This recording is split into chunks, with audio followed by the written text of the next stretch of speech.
लोणावळा घाटात प्रचंड मोठी वाहतूक कोंडी झाली आहे।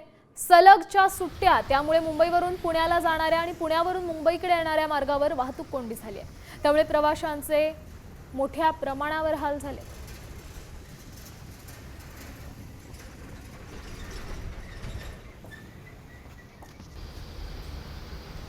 आज 1 मे महाराष्ट्र दिन आणि आजच सरकारच्या महत्त्वाकांक्षी प्रकल्पाचं उद्घाटन आहे मिसिंग लिंक रोडचं। आपण सध्या मुंबई पुणे एक्सप्रेस हायवेवरती आहोत, ज्या ठिकाणी मोठ्या प्रमाणात जी आहे ती ट्रॅफिक कोंडी आपल्याला या ठिकाणी पाहायला मिळत आहे। तर आपण जर का पाहायला गेलं तर खालापूल टोल नाका ते लोणावळापर्यंत मोठ्या प्रमाणात या ठिकाणी ट्रॅफिक कोंडी जी आहे ती आपल्याला या ठिकाणी पाहायला मिळत आहेत।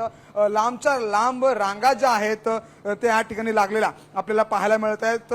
कर्जत खालापूर टोल नाका तिथून सुरू झालेला हा ट्रॅफिक जो आहे तो लोणावळापर्यंत ट्रॅफिक आहे। आज मिसिंग लिंक रोडचं जे आहे ते लोकार्पण सोहळा आहे आणि हा ट्रॅफिक जो आहे तो मोठ्या प्रमाणात झालेला आपल्याला या ठिकाणी पाहायला मिळतोय।